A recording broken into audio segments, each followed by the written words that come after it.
When I was rushed into surgery, nobody from my family came to the hospital. They all went to celebrate my cousin's birthday instead. But as I woke up in recovery, my phone lit up with a message from my cousin. "We need to talk. Urgently." Followed by 31 missed calls. I, 32M, woke up to the sterile smell of disinfectant and the rhythmic beeping of machines. My throat was raw, my abdomen felt like someone had taken a baseball bat to it, and for a few seconds, I couldn't remember where I was or why everything hurt so badly. Then it came back in fragments. The excruciating pain that had doubled me over at work, the ambulance ride, the doctor's grave expression as he explained that my appendix had ruptured and I needed emergency surgery immediately. The recovery room was dim and quiet except for the medical equipment. I reached for my phone on the side table, my hand shaking from the anesthesia still working its way out of my system. The screen lit up and I had to blink several times to focus. 31 missed calls. 27 text messages. All from my cousin Daniel. The most recent message read, "We need to talk. Urgently." I stared at the notification, trying to process it through the fog in my brain. Nothing from my parents. Nothing from my sister. Nothing from my aunt and uncle who lived 10 minutes from this hospital. Just Daniel, whose birthday party was tonight. The birthday party that apparently everyone had chosen to attend instead of coming to see if I survived surgery. The nurse came in to check my vitals and asked if I needed anything. I told her I was fine, though I wasn't sure that was true. She mentioned that the surgery had gone well, but that I'd been lucky. Another hour and the infection could have spread catastrophically. She said the doctor would be by soon and asked if my family was in the waiting room. I told her they'd be coming later, which was a lie, but I didn't want to explain that they were currently at a birthday celebration while I'd been sliced open on an operating table. After she left, I scrolled through Daniel's messages. The first few were casual, sent hours before my surgery, asking if I was still coming to his party tonight. Then there was a gap of several hours. Then the tone shifted dramatically. "Call me now. This is serious. Pick up your phone." The timestamps showed he'd been trying to reach me for the past 2 hours, right around when I would have been coming out of surgery. I didn't call him back. Instead, I opened the family group chat that my mother had created years ago, the one she used to coordinate dinners and holidays and share photos of the dog. The last message in it was from this morning. My sister asking what time everyone was meeting at the restaurant for Daniel's birthday dinner. My mother had responded with a time. My father had sent a thumbs up emoji. My aunt had confirmed she and my uncle would be there. I had sent a message at 2 in the afternoon, right before the ambulance arrived, telling everyone that I was being taken to the hospital for emergency surgery and that my appendix had ruptured. I'd even included the name of the hospital. 17 people in that chat had read the message. Not one had responded. The doctor came by around 9. He explained the procedure, told me I'd need to stay overnight for observation, and mentioned that I'd been very fortunate. Ruptured appendixes were no joke, he said. Peritonitis could set in quickly. I'd need antibiotics and rest. He asked again about my family, and I told him they were on their way, which was another lie, but I was getting good at those. After he left, I finally listened to one of Daniel's voicemails. His voice was strange, tight, and panicked in a way I'd never heard before. He said he needed to talk to me about something that had happened at the restaurant. He said it was about the family. He said I needed to call him back immediately, that it was an emergency. An emergency. The word tasted bitter. I'd had an actual emergency today, and none of them had come. I didn't call him back. Instead, I started scrolling through social media, which was probably masochistic, but I couldn't help myself. My mother had posted photos from the restaurant. A long table full of people, birthday decorations, Daniel blowing out candles on an elaborate cake. Everyone was smiling. My sister had her arm around my aunt. My father was raising a glass and a toast. The caption read, "Celebrating our amazing Daniel. So blessed to have this family." I took a screenshot. I wasn't sure why yet, but some instinct told me I'd need it. My phone buzzed again. Daniel. I declined the call and watched as he immediately tried again. And again. On the 4th attempt, I turned off my phone entirely and closed my eyes. Sleep came in uncomfortable waves. Every time I shifted position, the surgical site screamed in protest. Nurses came and went throughout the night, checking vitals and adjusting for bags. Around 3 in the morning, I turned my phone back on. 48 missed calls now. Messages from Daniel, my mother, my sister, my aunt. But I noticed something interesting. The first messages from everyone except Daniel had only started coming in around midnight, hours after the party would have ended. My mother's message was brief. "Honey, call me when you can. Hope you're doing okay." My sister's was similar. "Hey, heard you're in the hospital. Let me know you're all right." Nothing acknowledged that I'd told them hours before the surgery. Nothing apologized for not coming. It was as if they'd only just found out, which was impossible given that 17 people had read my message in the group chat. Daniel's messages were different, more frantic. "Please answer. This is about Mom and Dad. And your parents. Please." I spent the early morning hours thinking about my family. We'd always been close, or so I'd thought. Sunday dinners at my grandmother's house before she passed. Holiday gatherings. Birthday parties, obviously. I was the oldest grandchild, and Daniel was 2 years younger, and we'd grown up more like brothers than cousins.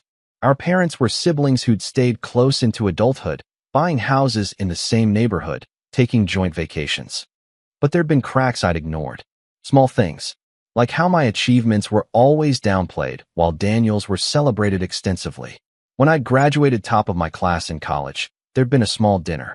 When Daniel had graduated middle of his class 2 years later, they'd thrown a massive party. When I'd gotten promoted to senior analyst, my father had said that was nice. When Daniel had gotten a job as a junior associate at a law firm, my mother had posted about it on social media for days. I told myself it didn't matter, that I was secure enough not to need validation. But lying in that hospital bed, alone, while they'd all been at his birthday party, I realized maybe it had mattered more than I'd admitted. The doctor cleared me to go home around 10 the next morning. I had prescriptions for antibiotics and pain medication, instructions for wound care, and orders to take it easy for at least 2 weeks. He asked if someone was picking me up. I told him I'd take an Uber, and he looked at me with something that might have been pity but didn't push the issue. My phone had been buzzing nonstop. I'd stopped checking it. The Uber driver helped me into my apartment and carried my small bag of belongings from the hospital. I tipped him extra and locked the door behind me. My apartment felt foreign, like I'd been gone for weeks instead of a single night. I swallowed some pain medication, collapsed onto my couch, and finally opened my messages. 63 missed calls, over 100 texts, and a new message in the family group chat from my mother. "Can everyone please come to our house tonight at 6? We need to have a family meeting. It's important." Daniel's most recent message, sent 20 minutes ago. "I know you're out of the hospital. I'm coming over. We need to talk before tonight." I was typing a response telling him not to come when my doorbell rang.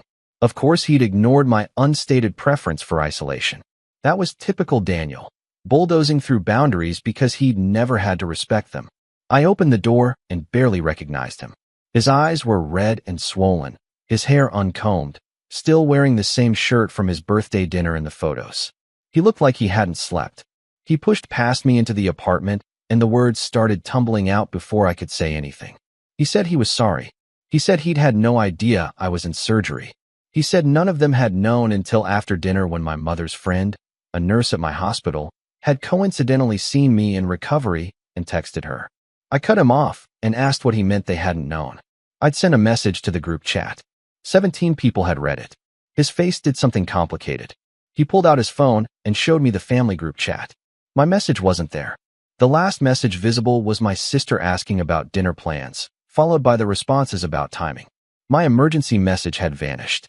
I grabbed my own phone and opened the chat. My message was still there on my end, sent at 2 in the afternoon, marked as read by everyone. But on his phone, it didn't exist. Someone had deleted it. Daniel sat down heavily on my couch and put his head in his hands. He said he'd figured it out during dinner. Our mothers had been acting strange all night, whispering to each other, checking their phones constantly. Around dessert, his mother had suddenly announced that she wasn't feeling well and they needed to leave early. His father had agreed immediately. My parents had exchanged a look and said they should probably go too. Daniel had been annoyed. It was his birthday and they were bailing before presents. But then his mother's phone had buzzed and she'd forgotten to hide the screen. He'd seen my mother's name and the message preview. The nurse friend saw him. He's fine. Out of surgery. He'd confronted them right there in the parking lot. Asked them what they were talking about. Who was out of surgery. And my mother had tried to deflect, but his mother had started crying and the whole thing had fallen apart. I sat there, pain medication making everything feel slightly unreal, and asked him what exactly had fallen apart. He said my mother had deleted my message from the group chat. She'd seen it, panicked, and used her phone to remove it before anyone else could see it. She'd told his mother immediately, and they'd agreed not to tell anyone else because it was Daniel's birthday, and they didn't want to ruin it. They decided that they would all go to the party, have a nice dinner, and then afterward they'd deal with my situation. I repeated the phrase back to him. My situation. My ruptured appendix and emergency surgery was a situation to be dealt with after birthday cake. He was crying now, saying he was sorry over and over, saying he'd never have gone if he'd known. None of them would have. But our mothers had made a choice and everyone else had just followed along because that was what we did in this family. We followed along. I asked him why he'd been calling so desperately if he'd only found out after dinner. He wiped his face and said that after they'd confronted our mothers in the parking lot, everything had exploded. His father had been furious. My father had been defensive. They'd all started screaming at each other right there in the restaurant parking lot. My mother had insisted she'd made a judgment call, that the surgery was already happening and there was nothing they could do anyway, so why ruin Daniel's birthday? His mother had agreed initially, but then gotten upset when she realized how bad it looked. The fight had gotten so heated that other people from the restaurant had come out to see what was happening. Someone had threatened to call the police. They'd all gotten in their cars and my parents had driven home while his parents had followed, still arguing. The fight had continued at my parents' house until almost 2 in the morning. Daniel said he'd been trying to reach me because he wanted to warn me before I talked to any of them. He said my mother was planning to control the narrative at this family meeting tonight, to make it seem like a misunderstanding or a technological error. He said I needed to know the truth before I walked into that room. I asked him what he wanted me to do with this information. He looked at me like I was crazy. He said I should be furious. I should confront them. I should make them apologize. I should do something. But I was tired and everything hurt, and I'd already started forming a different plan. I told Daniel to go home. He protested, but I insisted. I said I needed to rest, and I'd see everyone tonight at the family meeting. He left reluctantly, making me promise to call if I needed anything. After he left, I spent the afternoon thinking, and planning, and making a few phone calls. Update 1. The family meeting was supposed to be at 6, but I arrived at 5:45. My mother opened the door and immediately tried to hug me, asking how I was feeling, saying she'd been so worried. I stepped back and told her I was fine. Her face flickered with something, guilt, maybe, or frustration that I wasn't playing along. Everyone was already there. My father in his chair, my sister on the couch, my aunt and uncle in the dining room, chairs they'd pulled into the living room. Daniel standing in the corner, looking miserable. The scene was set for whatever performance my mother had planned. She started talking before I'd even sat down. She said there'd been a terrible misunderstanding. She said she'd never seen my message in the group chat, that it must have been a technological glitch. She said by the time they'd found out I was in surgery, it was already over and I was fine, so they decided not to disturb me. She said she hoped I understood. I asked her to show me her phone. The room went silent. She asked why I'd want to see her phone. I said I wanted to see the group chat, to see this technological glitch for myself. My father jumped in and said this was ridiculous, said I was being paranoid, said I was making a big deal out of nothing. I'd had surgery and I was fine and everyone was here now. So what was the problem? I pulled out my phone and opened the screenshots I'd taken. The one showing my message in the group chat, sent at 2 in the afternoon, marked as read by everyone. The one showing all their smiling faces at the restaurant, timestamp 8 at night. The one showing my mother's social media post about being blessed by family. I asked them to explain how they were blessed by family while I was alone in a hospital bed. My sister said I was being dramatic, said it was just bad timing, said these things happen. I said no, these things don't just happen. Someone makes them happen. Daniel stepped forward and told them to stop lying. He said he'd already told me everything. About my mother deleting the message. About their agreement to go to the party anyway. About all of it. My mother's face went pale and then red. She turned on Daniel and asked how he could betray her like this. She said she'd been trying to protect everyone. She said she'd made a judgment call as the family matriarch, and sometimes that meant making hard choices. I asked her what was hard about choosing between a birthday party and her son's emergency surgery. She didn't have an answer for that. My aunt started crying and apologizing. She said she'd gone along with it, but she'd felt terrible the whole time. She said she'd wanted to leave, but my mother had convinced her it would be fine. My uncle sat silently, staring at the floor. My father told me I was being ungrateful. He said they'd raised me and sacrificed for me, and I was throwing it all back in their faces over one mistake. He said family forgives family.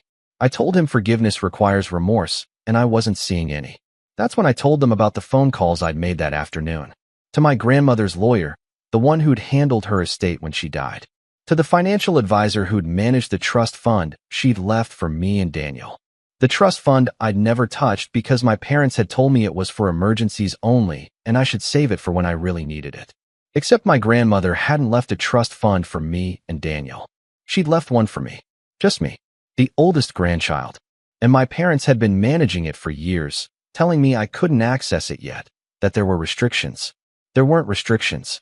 I'd turned 25 7 years ago. The money had been mine since then.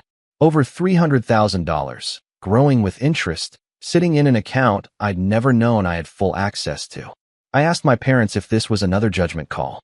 My mother started talking very fast, saying they'd been protecting the money for me, saying they'd been making sure I didn't waste it, saying they'd planned to tell me eventually. I asked her when eventually was. After I'd paid off my student loans while she drove a new car? After I'd lived in a studio apartment while they'd renovated their kitchen? After I'd worked 2 jobs to save up for a down payment on a condo while they'd taken cruises to Alaska? The room was completely silent now. My sister asked quietly if grandmother had left her anything. I said no. Just me. Because I was the oldest. Because grandmother and I had been close. Because she'd wanted to make sure I had security. My sister's face crumpled, and she turned to our parents. She asked if they'd known. They didn't answer, which was answer enough. Daniel asked if there was money for him too. I said no. Our grandmother had been my father's mother. She'd left Daniel's family the house in Maine and some other assets. But the trust fund had been specific. For me, her oldest grandson. My aunt looked at my mother and asked how she could have done this. How she could have stolen from her own son. My mother insisted she hadn't stolen anything, that the money was still there, that she'd been planning to tell me. I asked her when. Next year? The year after? After she'd deleted how many more messages about how many more emergencies? My father stood up and told me to leave. He said if I was going to be disrespectful in their home, I could get out. I said I'd already called the lawyer and started the process to take full control of the trust. I said I'd also filed a complaint about the unauthorized management of my funds. I said I'd be moving forward with whatever legal options were available to me. My mother asked how I could do this to my family. I said she'd done it first. I walked out and didn't look back. Update 2. It's been 3 weeks. The legal process is moving slowly but moving. The lawyer says I have a strong case given the documentation of their management or mismanagement of the trust. They'd been taking administrative fees for years that weren't authorized. They'd also made some questionable investment decisions that benefited them indirectly. My sister called me 5 days after the meeting. She said she understood why I was angry, but that I was tearing the family apart. I told her the family had been torn apart long before I'd found out about the money. She didn't have a response to that, but she said our parents were devastated. I didn't respond to that. Daniel has been keeping me updated. Apparently, my parents and his parents aren't speaking anymore.